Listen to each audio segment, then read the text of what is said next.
What's going on, everybody? Listen, welcome to another episode of Zave's Corner. Listen, y'all, we are getting so close to the season wrapping up. I can't believe we are already at the second to last episode of season 3. What a fun season we've had. What a interesting season we've had. We've had a couple of discussions. Last week was Valentine's Day, and I got to sit down with all this Black love surrounded around me. And tonight, of course, in the greatest month, which also happens to be the shortest month, we are talking about the topic. That's right. It's the hottest thing out.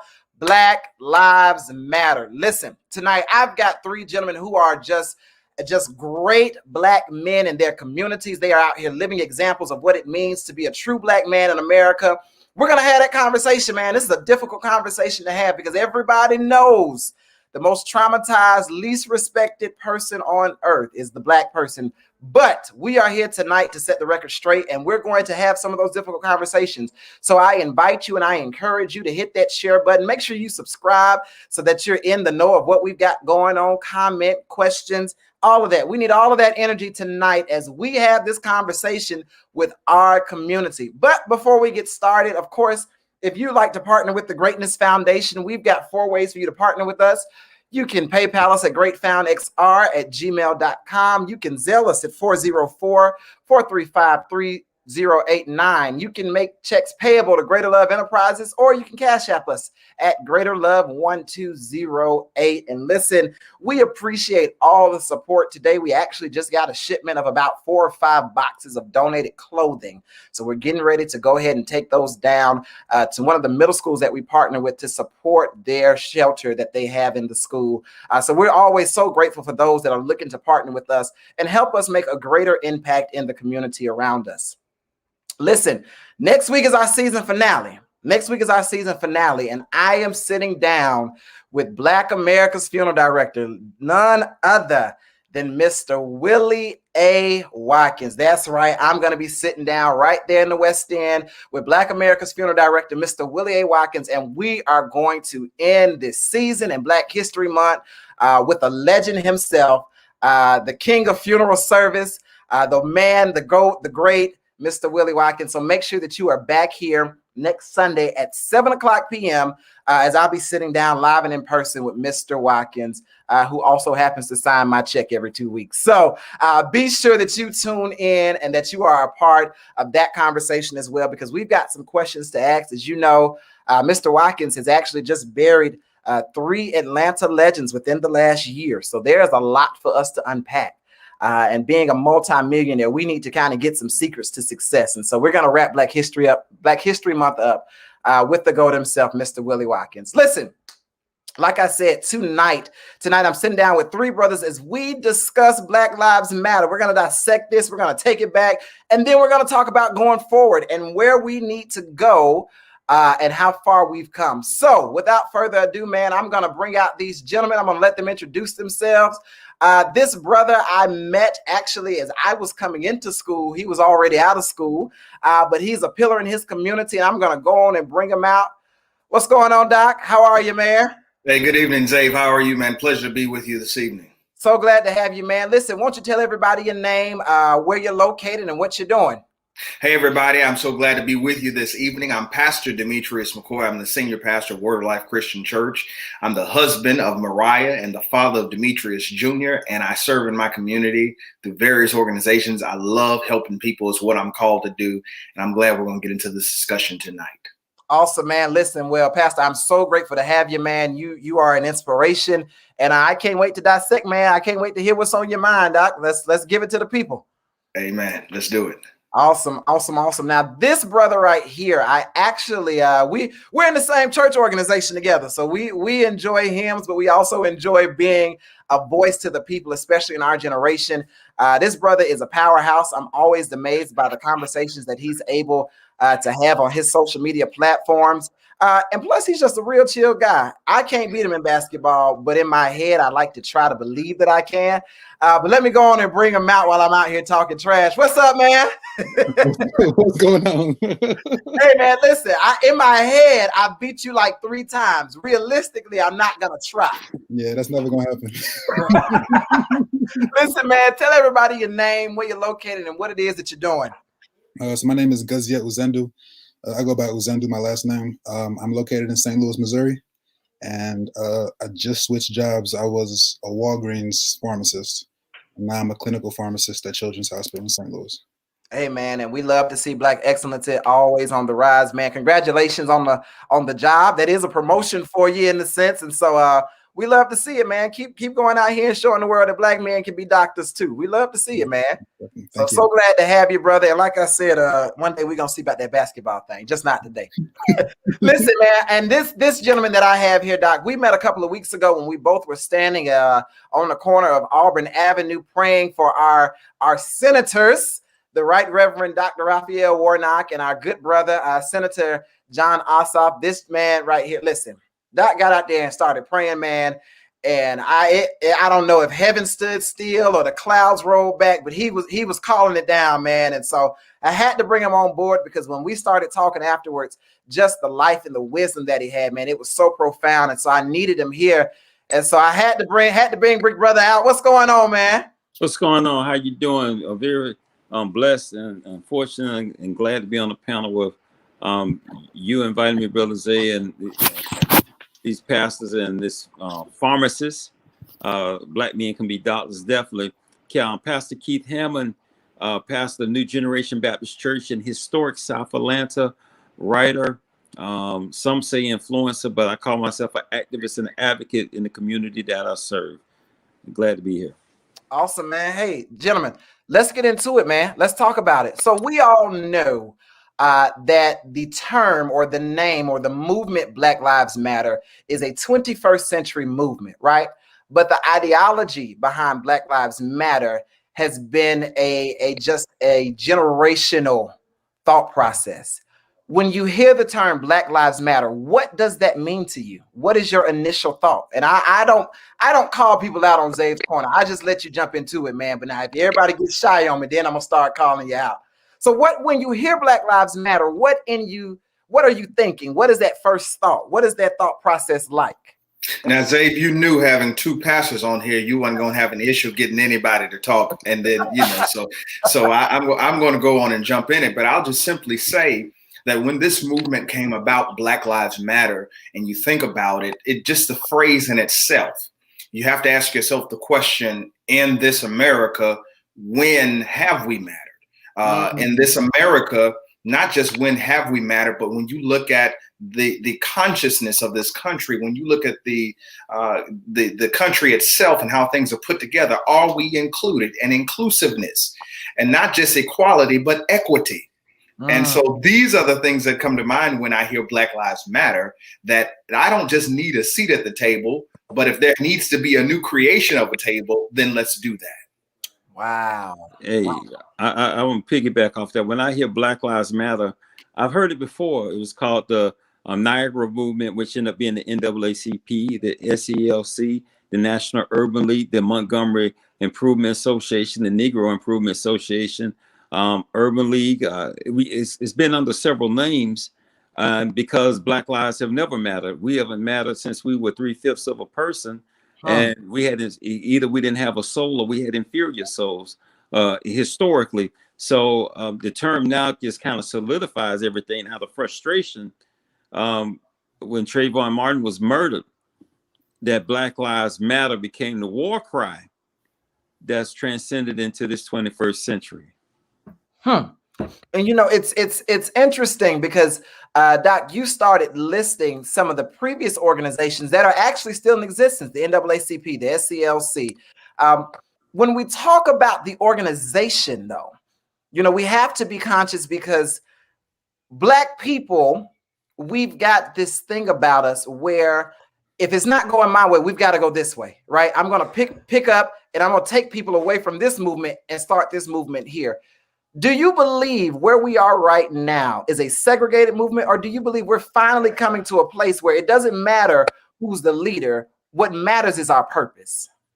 If you don't mind, I'm gonna lead this one off. So, we seen a quandary. So in 2000, I want to say 11 or 12, when Trayvon was marching, Black Lives Matter movement was birthed. You saw under the umbrella of that all the organizations coming together. And if you've been in Atlanta over the last 6 years, when there have been protests before the top and the powder keg exploded this summer, every movement always involved Black Lives Matter, NAACP, SCLC, National Action Network, Al Sharpton's organization. And anytime I've been in the street marching, all the organizations were together. I think Pastor could speak to that, working with the NAACP, and you see Teresa Hardy along with people from the other organizations. Everybody came together, and there were no big eyes and no little U's. And, you know, with Black Lives Matter, I think it's good because they don't have strong identifiable leaders, which is good. That way they can't do a Judas and the Messiah on them because they are a very powerful organization. So, and under the umbrella, you know, if you notice that they will let, you know, all organizations come together and you let the Black Lives people represent Black Lives Matter and some of the people in the NAACP just speak outwardly about what's going on. And that way you don't tie any one person to the movement that is happening now. And it tends to keep them safe. Now, Doc, let me target this one at you because, you know, you are in a profession where you are literally servicing everybody of every race, of every creed. For you, how are you balancing that? Because what we've witnessed, even in the last year, that takes a toll on one's emotional thoughts. That takes a toll on one's mental process, and I would even go so far as to maybe say possibly psychologically. How are you balancing that? Because you still have to get up, get dressed, and do a job and do a service for people, which is something, might I add, that Black people have always done. That is what we are notorious for. We might get beaten down at night, but when morning comes, we get up, go to work, and we still have to fulfill our obligations. How are you balancing that? I mean, for me, I feel like it's very important for me to exemplify that no matter what is going on, no matter what, you know, we're being put through, that we as Black men are strong and we are dependable. We're hardworking. So it's important for me to show my community and to show those that are looking up to me that us Black men, we still have a job to do and we are able to fulfill that job no matter what's going on. And, you know, it's not necessarily easy. You know, each day waking up, having to know that, you know, another killing or another shooting has happened. But for the youth to be able to see me and see that, you know, if he's able to, you know, every day get up and go do his job, that, you know, they feel like there's a better way that they can overcome as well. You know, we are living now in a time where crime is being documented, right? And we are witnessing not just a miscarriage of justice, but a miscarriage of justice that is documented, right? For you, how do you internalize that? What is your thought process when you get up and you go to your car and you get pulled over, or you're in the grocery store and that manager is following you around? How are you internalizing that?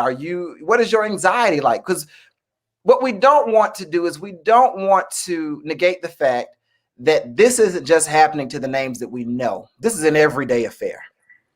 This is an everyday thing. And, you know, Pastor Hammond alluded to Judas and the Black Messiah. And if you have not seen that movie, I encourage you to take all the strength with you to go and see that movie, because the story itself is enough to really break your heart. But to see it portrayed on the screen is a completely different story. But how do you deal? How do you go about your day knowing that there is an invisible target on your back? It's tough. It is tough. I think last week or the week before I got pulled over.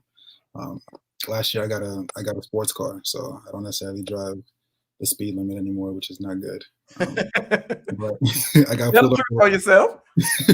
I got pulled over last week, and I was terrified. Like, you never know what'll happen. I mean, I kept my hands on the steering wheel. He was like, you know, where's your ID? I started pointing to it. He was like, what are you pointing at? I'm like, I'm pointing at my wallet. I'm like, can I go ahead and reach for it? Like, every step of the way, I'm very cautious of what I'm doing whenever there's police around, because you never know what their motives are.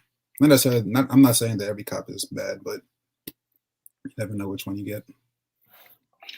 And I want to jump in right here, if I may. You know, I think that this discussion that we're having tonight is imperative because it deals with some of the root basic issues that we're talking about. So, for example, we're talking about how do we feel with the target on our backs and going out and looking at police forces and what has happened in America, not just to Black men, but Black folks, period. Minority groups, period, primarily Black folks.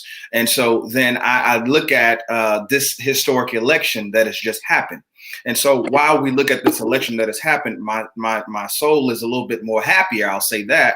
But then when we get down to the root of local elections and you look at who's controlling what and who's making the decisions and who's got an impact, and of course you cannot cherry pick out racism in a particular department. It's got to be a systematic change. It has to be a change that is both community driven and department driven. And so I think right in there, it's important for us to recognize the importance of, and I'm sure we're going to get to this, of voting and who we're supporting, who we're electing into these various offices and holding these folks accountable when things like this happen. You look at cities all across America where these crimes have happened, and you look at the uprising that's happening in those communities. And I think a lot of the answer to the issues deals with voting. And so for me, particularly, while there are times that I walk out and recognize that, as the doctor said here, that if I'm pulled over, yes, there is a sense of fear because you don't know what's going to happen. But I do remain ever hopeful and even more encouraged because I do know that if we continue to put our feet to the plow, just as we have made some progress, I believe that we will continue to make forward progress, even at the local levels where a lot of this stems from. You bring a good point, Pastor, because 12 years ago, which doesn't seem that long, we were campaigning on the promise of hope. That was the campaign promise, and hope won. Hope won that November night in 2008. And then 4 years ago, it seemed as if all hope had been lost. And so this past November, what is the word that we're now living on? Because voting is essential, right? Every year we're going to hear record numbers about people turning out and voting, but that's because we're obviously going to have more people who are actually getting out and voting, more young voters. But what is our promise now? We've got a historic election. Joe Biden has won. Kamala Harris has won. Here in Georgia, we've got John Ossoff and Raphael Warnock, the first Jewish brother and Black brother to even go to the Senate from the great state of Georgia. But what is our word that we're now clinging on? It was hope before. What is our word that we're now holding on to? I think that one thing that we have to look at when President Obama ran 12 years ago, 2007, 2008, I put this comparison up here. I was reading Jackie Robinson's autobiography at the time, Never Had It Made. And if we look at Jackie Robinson historically, he wasn't the fastest. He wasn't the best hitter, didn't have the best glove. He was the right person at the time. In order to break that barrier, because the hope was, whether, in the argument pushback was, he didn't do anything for us. But the fact that he won did more for us than anything else he could have done because it shattered something mentally. So he broke the color barrier. And notice when Jackie Robinson broke the color barrier, Branch Rickey, who was the owner of the Brooklyn Dodgers at the time, said, you're going to have to put up with them doing X, Y, and Z, spitting on you, hitting you in the head with the ball. I need you not to retaliate. I just need you to go through it. So we look at now, moving ahead, here we are now in 2021. I've had my Jackie Robinson, now I'm waiting on my Willie Mays. So we have to take that in stride. Part of the hope, it's always hope, that's still a theme, but the other part of it is now it's the word accountability. I think we were in shock before, like a Black guy actually won. Took us by surprise.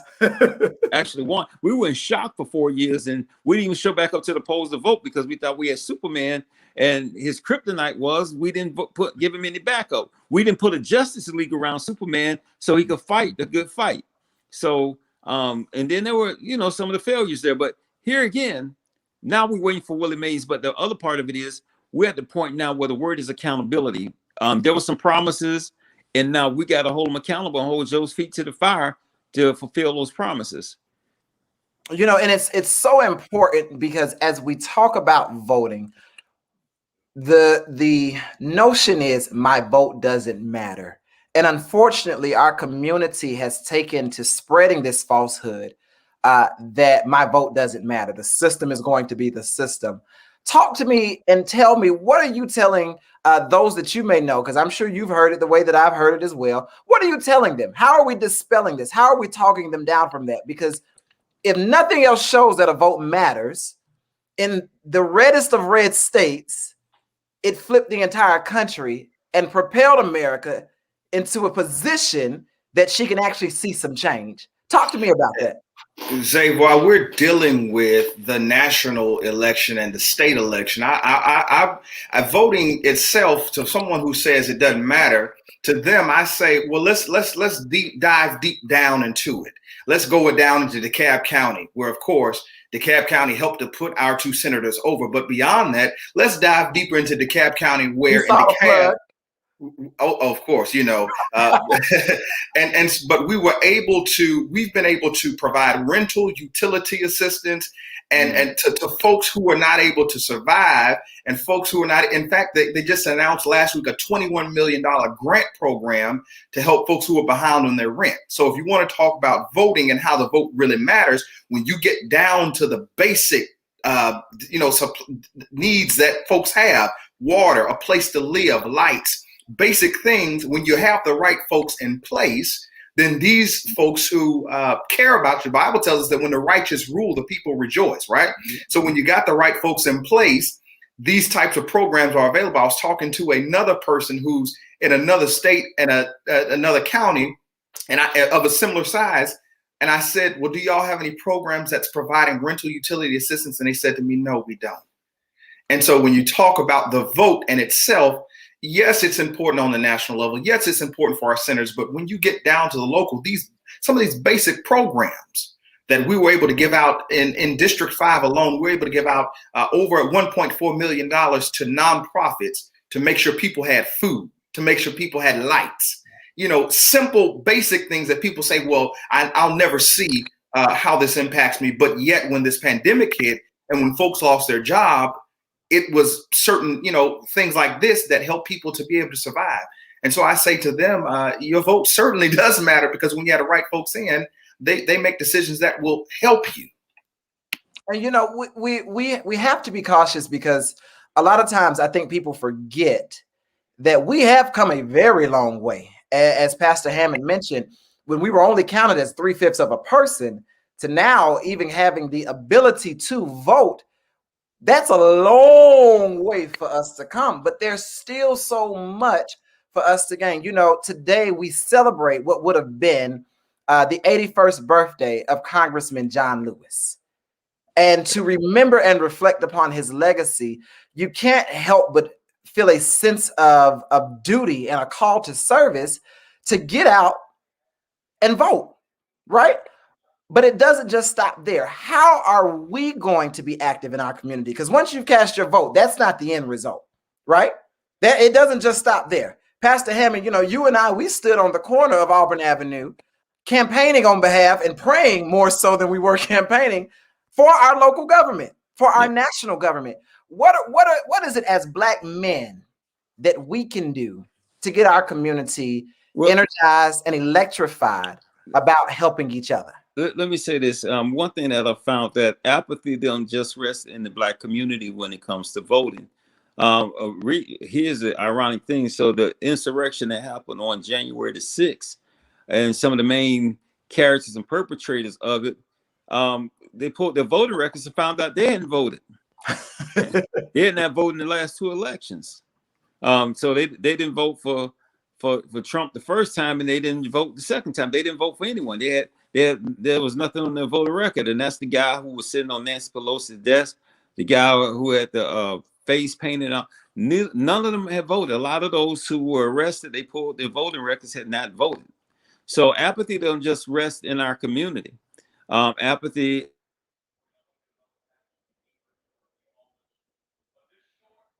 We lost your sound, Pastor. We lost your sound. Okay, there we go. Okay, all right. So apathy is universal when it comes to that. Apathy is definitely universal, and on the real, I come to find that we share a lot more in common or better, let me say this: the ones who are insurrectionists, if they really took the time to smell the coffee and read between the lines, they share a lot more in common with their ideas as we do. That's so profound. That's so profound. You know, we have to look back at history, and history teaches us that there's strength in our unity, right? The only problem that we can really foresee is unifying one another. We can vote, we can get together, we can call each other, but how do we as a community really bring unity within ourselves? Talk to me about that. How do we bring unity within ourselves? Because see, you may have a path forward, I may have a path forward, but Pastor, if you're trying to go this way and I'm trying to go that way, we're going two separate ways. Where's our common ground? How do we get to a place where we can work with one another? In my opinion, I'm gonna just jump in real quick. I feel like unity doesn't necessarily have to be all of us having the same opinions or all of us having the same common viewpoint on everything. But for me, unity is us being able to have a conversation and be able to understand each other's perspectives, and then from there move forward. I think that this year, the King Day celebration, Bishop T.D. Jakes said it so profoundly.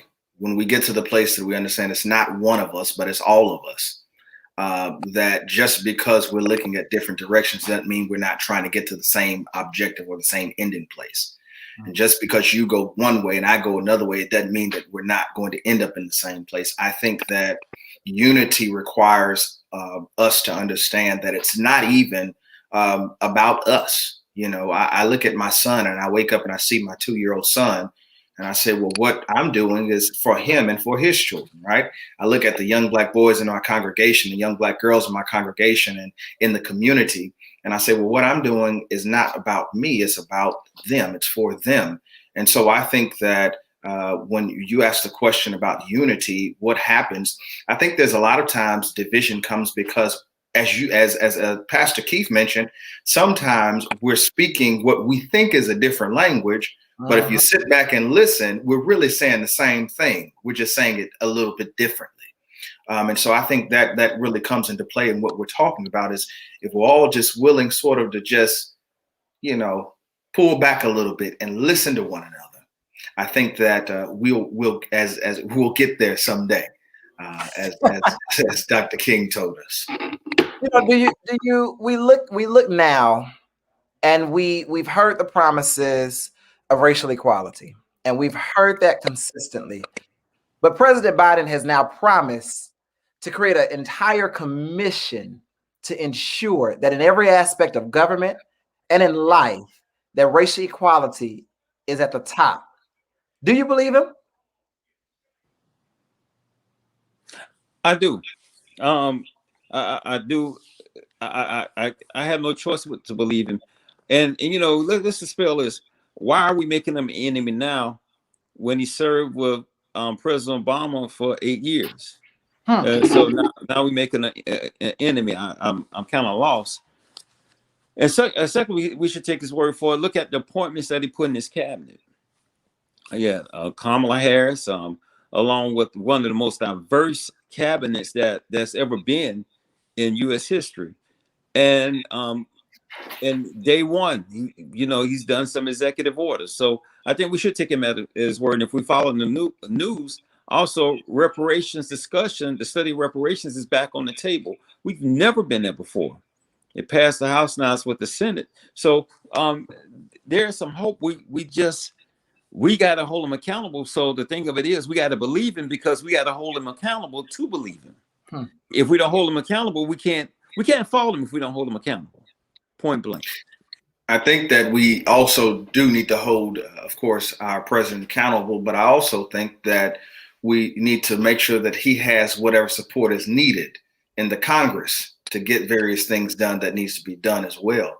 You asked, do I believe Joe Biden? He said so simply, Black America, you've had my back. You've always had my back, and I'm going to have yours. And so, as the pastor mentioned, I think where we are in this America, where we are now, we need to believe. We need to position ourselves. And as he's mentioned with the key appointments, I mean, I look at Representative Marsha Fudge being over the HUD, urban, HUD to HUD, and I see, some of those key appointments, and I'm saying, folks who feel as though they've never had a voice before, I feel, as I said, when you put the right folks in place, that they will have a voice.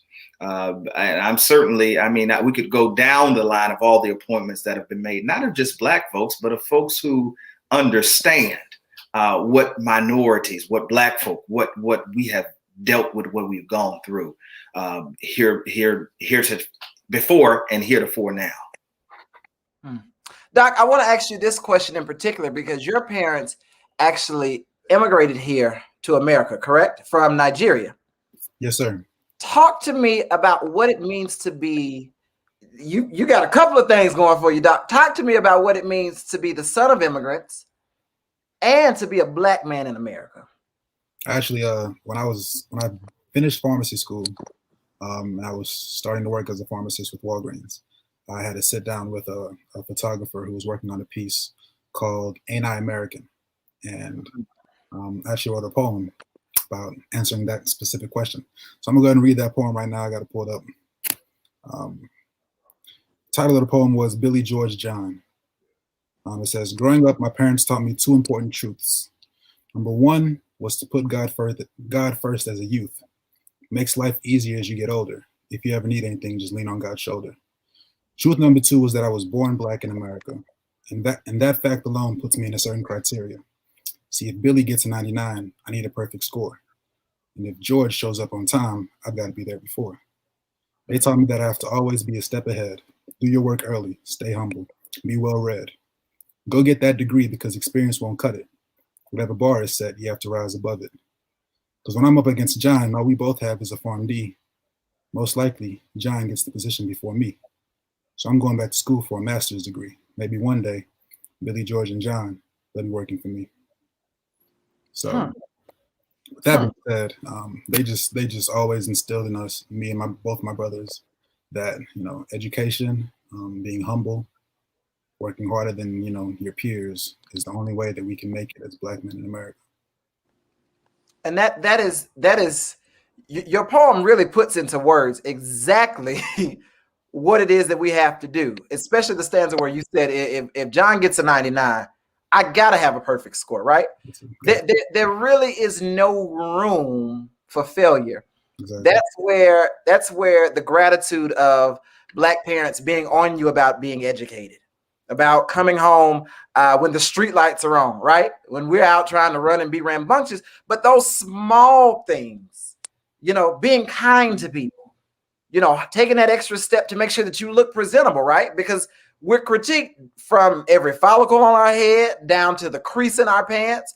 Every step is watched and measured. But again, having been a son of immigrants and a Black man, that's so profound, having to walk and take those extra steps, man. So thank you for sharing that. Gentlemen, I want to ask you about this.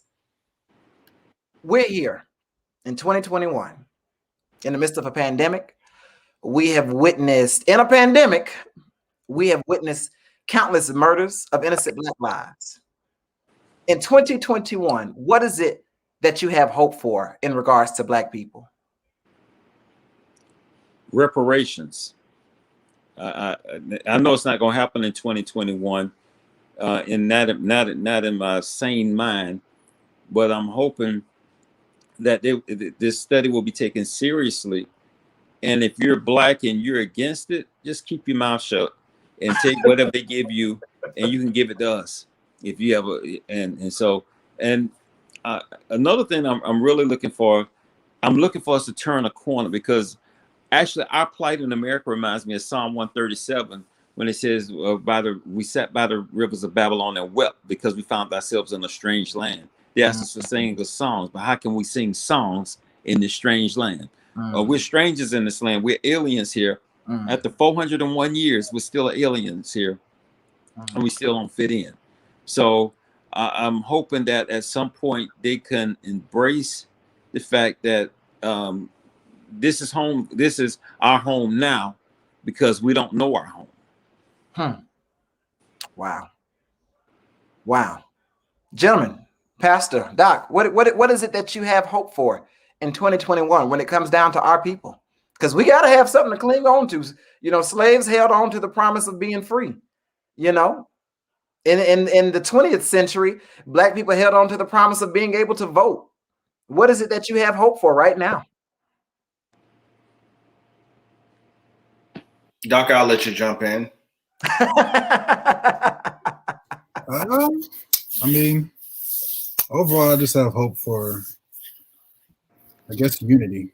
I feel like last year with the Black Lives Matter, everybody was on the same page. So this year, I feel like not only from African American perspective, but also from, you know, different races that have seen what we're going through and have seen, you know, the importance of the Black Lives Movement to also unite with us. I feel like conversations like this need to happen more often. That can help everybody get their perspectives out and to unite more people. That's the hope that I have. There are two things that you said. One was in reference to Congressman John Lewis, and he said that the vote is the most powerful nonviolent tool that we have. With Dr. King, and also there's another piece that you mentioned, and you mentioned about the hope that folks had dealing with voting. I want to tell you that I haven't moved from that place of voting because I'm sort of still there, because even when you look at the numbers of individuals who voted and folks who overwhelmingly voted, and of course the Black community, we overwhelmingly came out, but when you still look at the numbers, there's still a lot of us out there who don't vote. And so when I think about the real change that has to happen in communities, and when you look at the state legislature now that has 50 plus bills in the Georgia state legislature aimed at trying to suppress our votes, we have to rise up and say, no, this cannot happen. How do we do that lest we come together and we vote together? I think that the vote itself is something that we have to keep before us. It's not enough to just talk about it in election season. It's not enough to just talk about it when it's a big presidential or gubernatorial race. Hint, hint, the gubernatorial race is coming up, you know, but it's not enough to just talk about it then. But if we don't keep it before us and emphasize to our children and generations to come, the battle, the process, the journey that we have taken, that we're still taking, I think that some of the progress that we've made could be lost if we don't take this with full importance of making sure that the vote is at the forefront of a lot of what we're doing. That gentleman, all of what you said is so profound. And, you know, as I sat here, you know, I run a nonprofit called the XRR Greatness Foundation. And one of the things that I hope for is I hope that we take time to reinvest in our communities. You know, when we think back to even some of the gangs and the Black Panther Party and their commitment to the community. Our communities are so underserved, and their ability to have a food program that fed children to ensure that children didn't have to worry about where their next meal was coming from. They could focus on that education that you spoke about, Doc. That's something that children shouldn't have to worry about. Or even gangs. You know, we make this connotation with gangs and the violence, but if we really take a step back and look at gangs, some of your local businesses and families were able to keep their lights on because those gangbangers came in and provided money. They provided school resources. We've got to go back to where community is a big source of who we are. Without community, there is no us. You know, when slaves were trying to get free, it wasn't just, I'm going to get free and leave you here. It's a community thing. It takes all of us to go forward and accept the challenge. Gentlemen, before we get ready to get out of here, I got to ask you this. If you could, knowing what you know now, have a conversation with your 5 or 6 year old self as a Black man, what would you say to encourage your 5 or 6 year old self? What would you tell him? What would you say to him to build up that confidence within him? What would you encourage him to do, knowing the challenges that he'll face? How would you properly equip him? You know, Doc, Pastor, I know you've got a son that you are already getting ready to mount the pulpit pretty soon. You know, what is that conversation like? I recall being in the first grade, attending a predominantly white private school. And I recall how I was treated differently, even in the 90s, treated differently because of the color of my skin. But, you know, I'm also reminded that every day my parents, I'd come home and my parents would always tell me that you can always do whatever you put your mind to.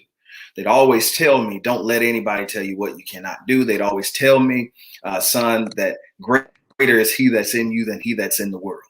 And so when I think about that, my wife's favorite scripture, which has come to be my favorite scripture, is Philippians 4:13. I can do all things through Christ who strengthens me.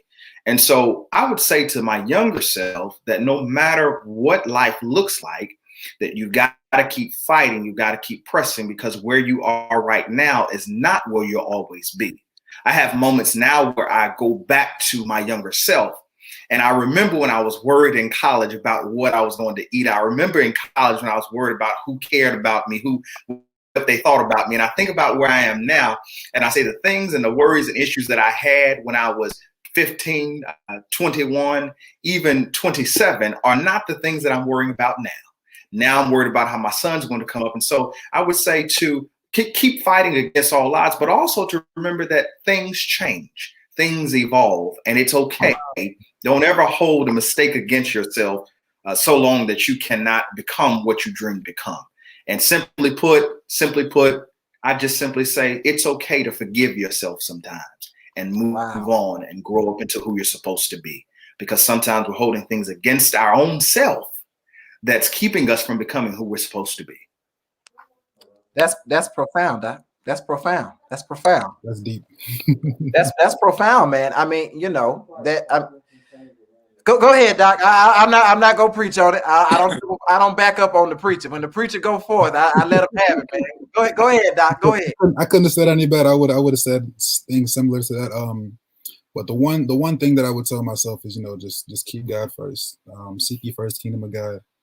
Everything else be added to you. You know, all my life I've seen that if I keep God first in every decision that I make, like everything else will work itself out. So I would just tell myself to keep God first, and everything else will work out. I think I would tell my 6-year-old self is to perfect everything you do. Don't rely on your natural gifts and talents, to work hard and master your craft to the fullest that you can master. Be the very best in that marginal. I think I'll tell my 6-year-old self to do that in the classroom and out of the classroom. And I think I tell my 6-year-old self is saving is not important, but learn from them how to invest. Learn from them how to make money. Wow. That man, y'all came with some heavy hitters tonight. Listen, man, we out of time, but I definitely agree that we have to keep having this conversation, not just about the title Black Lives Matter, but we really have to keep getting down into the nitty-gritty of what our community needs, even the things our community doesn't want to hear. But most importantly, we have to empower one another. You know, when we start having conversations about ways that we can uplift each other, we bring out truly the best ideas from one another, and we put them in a pot, and usually the smell of success brews from there. We have to keep doing that. But most importantly, as Black men, we got to keep pushing each other, man.